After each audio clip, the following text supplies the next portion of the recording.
Top 20 Diplomat Interview Questions and Answers. Preparing for a diplomatic career requires sharp communication, cultural insight, and strategic thinking. In this video, we cover the top 20 diplomat interview questions and answers to help you shine in your interview. Whether you're aspiring to join foreign service or an international organization, this guide will boost your confidence and readiness. 1. What inspired you to pursue a career in diplomacy? My interest in diplomacy began during university, where I studied international relations and participated in model UN conferences.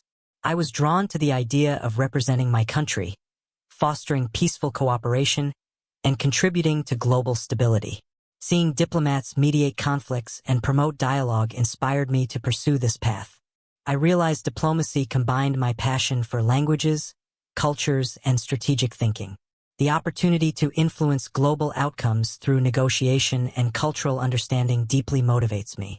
Being a bridge between nations is a meaningful way to serve my country and contribute to global peace and development. 2. How do you stay informed about global political events?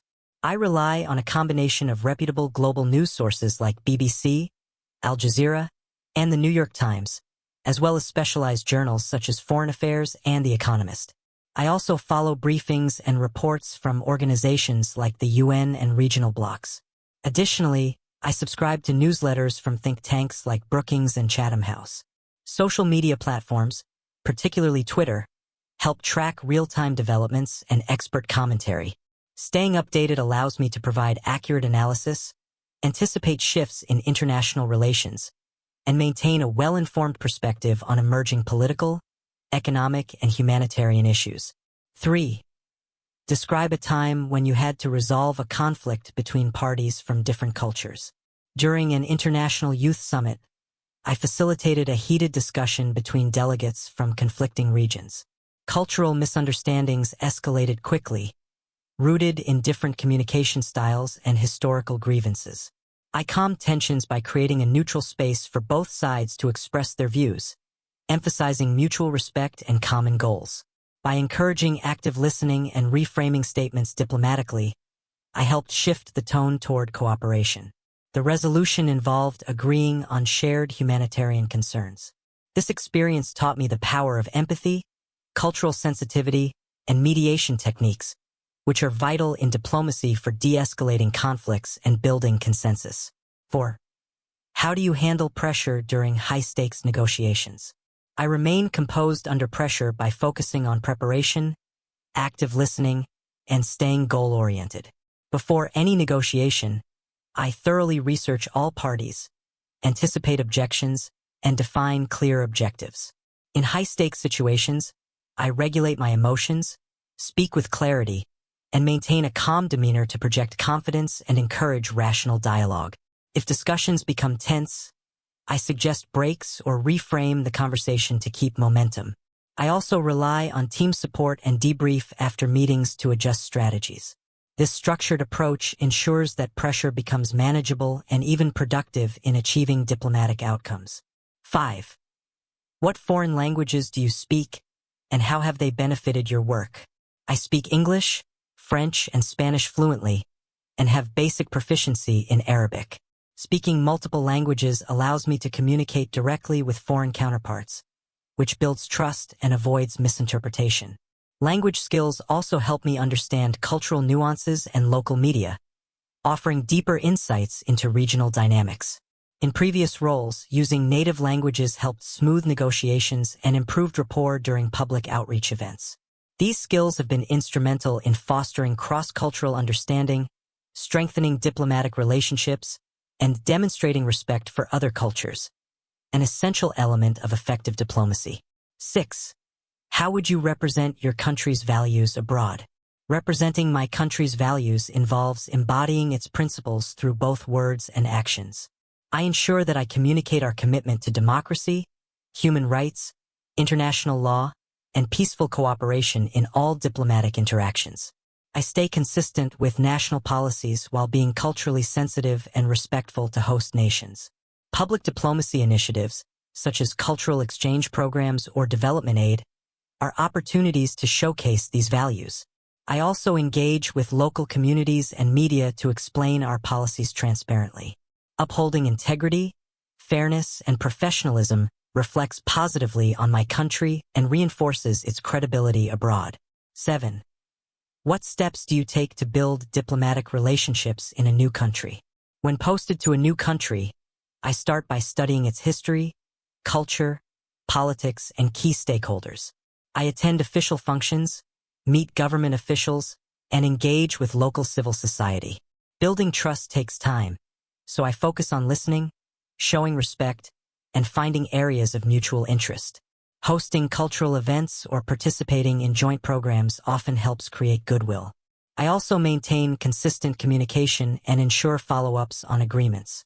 By fostering transparent, respectful, and constructive relationships, I aim to develop long-term partnerships that benefit both my country and the host nation.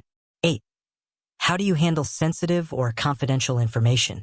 Handling sensitive information requires strict adherence to confidentiality protocols. I limit access to authorized personnel and avoid discussing sensitive matters in unsecured environments. I follow encryption guidelines for digital communication and ensure physical documents are securely stored. When sharing information, I assess its classification and the context of the conversation. I also remain mindful of diplomatic language to prevent unintended disclosures. In past roles, I've dealt with classified negotiations and maintained integrity and discretion throughout. Trustworthiness and professionalism are essential, as any mishandling could jeopardize diplomatic relations or national security. 9. Describe a time when you had to adapt quickly in a foreign environment. During a short-term mission in a post-conflict region, I had to quickly adapt to a new culture, work environment, and logistical challenges. Language barriers and unfamiliar customs initially posed difficulties. I immersed myself in the local culture, learned key phrases, and relied on local contacts for guidance. Within days, I adjusted to new protocols and was able to contribute effectively to team efforts, including organizing a diplomatic outreach event. The experience taught me the importance of flexibility, humility, and cultural curiosity, qualities that help diplomats succeed in dynamic and unpredictable global environments. 10. What role do diplomats play in crisis situations? In crises, diplomats act as vital conduits between their home country and the host nation. They assess the situation on the ground, provide timely intelligence to their government, and facilitate coordination with local authorities. Diplomats also protect citizens abroad, organize evacuations if necessary, and support humanitarian efforts. They may engage in conflict resolution, mediate between parties, or rally international support. Effective crisis management requires quick thinking, clear communication, and strong negotiation skills. A diplomat's role in maintaining stability and promoting peaceful solutions becomes especially critical during such high-pressure moments. 11. How do you manage cultural misunderstandings in official meetings? Cultural misunderstandings can derail diplomatic progress, so I proactively study local customs, etiquette, and communication styles before engagements. During meetings, I remain observant and sensitive to body language, tone, and context. If a misunderstanding occurs, I clarify with respectful questions rather than assumptions. I also often consult with cultural liaisons or local advisors to better interpret actions and expectations. Diplomacy requires empathy and patience, and acknowledging cultural differences without judgment fosters mutual respect. By showing cultural awareness and a willingness to learn, I can bridge gaps and maintain positive, productive relationships. 12. Tell me about a time you had to advocate for your country's interests diplomatically. During a trade negotiation, I represented my country's position on agricultural exports, which conflicted with the host nation's regulatory stance. I acknowledged their concerns about quality control while emphasizing our country's commitment to international standards and mutual economic benefit. By reframing our objectives as part of a broader cooperative partnership, I was able to ease resistance and propose a compromise, a joint inspection protocol. This maintained diplomatic harmony while achieving strategic goals. The experience reinforced the importance of balancing firmness with flexibility and always aligning national interests with shared, long-term benefits. 13. What qualities make an effective diplomat? Cultural sensitivity, adaptability, and emotional intelligence are equally important. Diplomats should be discreet, professional, and ethical, especially when handling sensitive information or managing conflict. Strategic thinking and the ability to analyze complex situations are vital for sound decision-making. Patience, resilience, and a calm demeanor help navigate high-pressure situations. Additionally, a strong sense of national responsibility, combined with openness to global perspectives, allows a diplomat to promote their country's interests while fostering international cooperation and peace. 14. How do you balance national interests with international cooperation? Balancing national interests with global cooperation requires strategic diplomacy. I begin by identifying overlapping interests where both sides can benefit. Then, I frame proposals in ways that highlight mutual gains while protecting my country's priorities. It's essential to maintain credibility and goodwill internationally while being firm on core issues. I also advocate for long-term partnerships and multilateral frameworks that align with national objectives. By building trust and emphasizing common values, such as peace, security, and economic growth, I ensure that cooperation doesn't compromise sovereignty but strengthens both our position and global harmony. 15. Describe your experience with multilateral organizations like the UN. I have worked closely with multilateral organizations such as the UN and regional alliances during joint initiatives on climate action and human rights. My responsibilities included attending committee meetings, drafting resolutions, and coordinating positions with allied states. These experiences taught me how to navigate complex diplomatic networks, build coalitions, and promote consensus on international issues. I learned to negotiate language that satisfies diverse stakeholders while still upholding national interests.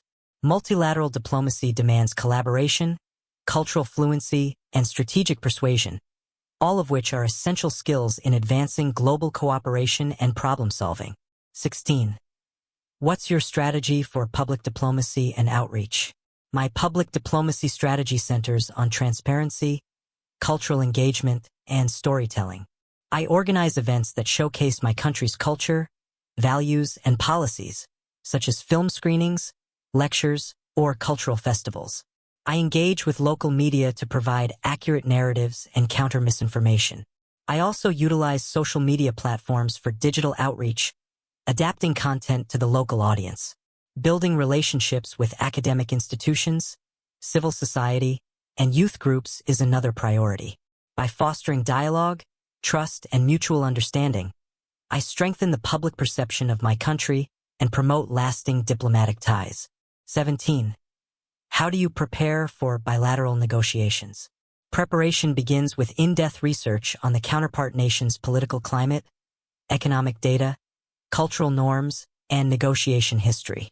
I review prior agreements, consult with subject matter experts, and coordinate with my home government to define key goals and non-negotiables. Anticipating the other side's priorities helps me plan strategic concessions and build leverage. I also prepare supporting documents, talking points, and backup plans. Effective preparation ensures that I enter negotiations with clarity, confidence, and flexibility, ready to reach outcomes that advance national interests while preserving diplomatic goodwill. 18. Have you ever disagreed with your country's foreign policy? How did you manage that? Yes, I have encountered policies that I personally questioned. However, as a diplomat, it is my duty to professionally uphold and communicate my government's stance. When concerns arise, I express them internally through appropriate channels, offering constructive feedback and alternatives based on field realities. Once a decision is made, I represent it with integrity and consistency abroad. Diplomacy requires discipline, loyalty, and the ability to separate personal views from official responsibilities. My role is to be an effective, trusted representative of my country, even when I must navigate personal disagreements with policy. 19. How do you ensure impartiality in international mediations? Impartiality starts with building trust from all parties. I maintain neutrality by avoiding language or actions that imply bias and by giving each side equal time and respect. I focus on facts, encourage open dialogue, and facilitate compromise based on shared interests. I also disclose any potential conflicts of interest upfront and follow a transparent, rules-based process. My role is to create an environment conducive to resolution, not to take sides. Maintaining professionalism, empathy, and fairness helps ensure that all participants feel heard and valued, which is key to successful mediation. 20. What do you think is the most pressing global issue today, and how should diplomats address it? Climate change stands as the most urgent global challenge today, threatening ecosystems, economies, and human security worldwide. Diplomats must prioritize climate diplomacy by building international consensus on emission reductions, green technology, and financial support for vulnerable nations. This includes enforcing climate agreements like the Paris Accord and promoting collaborative innovation across borders. Diplomats also play a role in raising public awareness, supporting scientific exchange, and integrating climate concerns into trade and development policies. The issue demands long-term commitment, cross-sector coordination, and equitable solutions, making diplomatic leadership essential to driving global action. Thanks for watching our guide on the top 20 diplomat interview questions and answers. We hope these insights help you prepare effectively and present yourself with confidence and clarity. If you found this helpful, share, and subscribe for more career tips. Best of luck with your diplomatic journey. Good luck!